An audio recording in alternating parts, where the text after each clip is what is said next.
day everyone, especially to Sir Leo Arcayos. Good day sir, I am Adrian Buyori.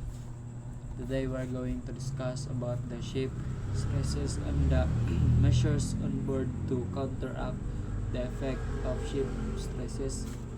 So karon tong i-discuss ang kung nganong maka-encounter ang ship or barko o mga stresses.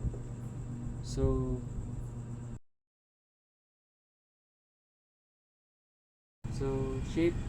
ships are constantly subjected to various stresses due to the forces acting on their structure from waves, cargo, and operational maneuvers.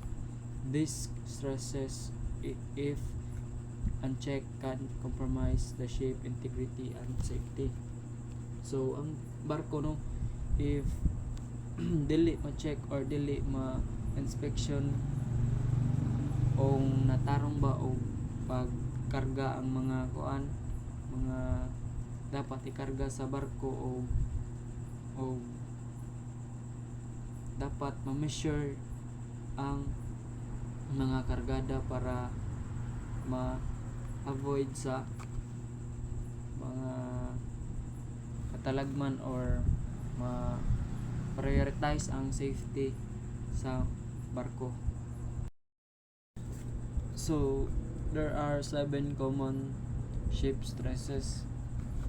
First is hugging, second is saging, 3 is shear forces, 4 is torsional stress, 5 is punting, 6 is pounding or slamming, then the last one is rocking.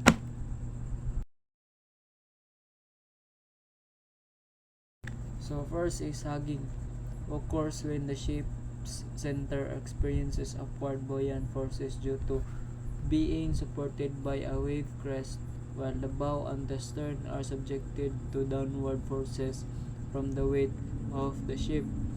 So the effect is the ship's keel bent upward in the center, stressing the upper deck in tension and the bottom is compression.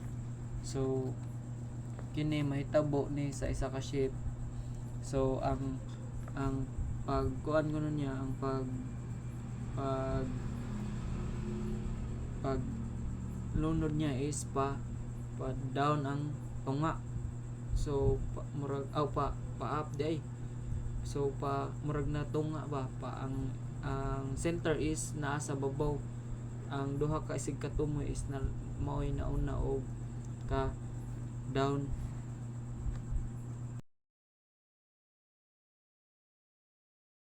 Then the second one is saging. Happens when the bow and the stern are supported by wave crest while the center of the ship is unwaved through, causing downward forces in the center. So the effect is the ship keel bends downward, stressing the bottom in the tension in the upper. So kung ang hugging is paingana, murag ang center is nas babaw.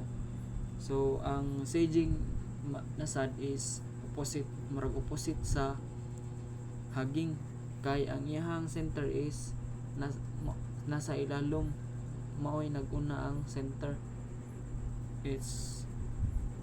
So ang saging o hugging is murag na sila diferensya ba, murag opposite sila.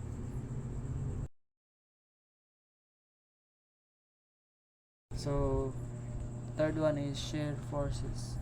Occur when the adjacent section of the ship experience unequal vertical forces, especially near the midship area or where weight distribution changes abruptly.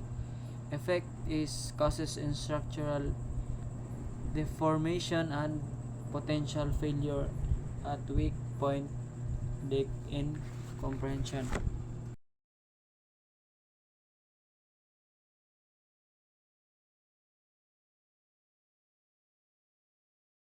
So the fourth one is torsional stress, generated when the ship is subjected to twisting forces, often due to uneven wave action on the port and starboard side. So the effect is leads to twisting of the hull, particularly in ships with wide decks like container ship.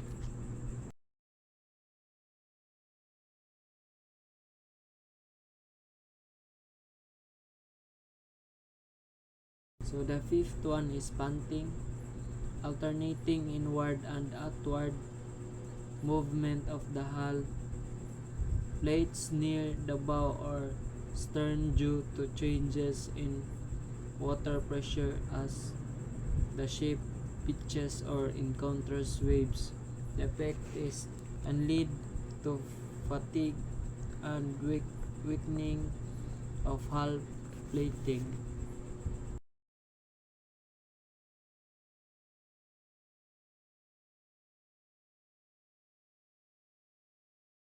Next one is the pounding or the slamming, the repetitive and forceful impact of the bow or flat bottom section of the hull against waves when the ship moves at high speed or in rough seas. So the effect is causes localized damage to the bow or keel area.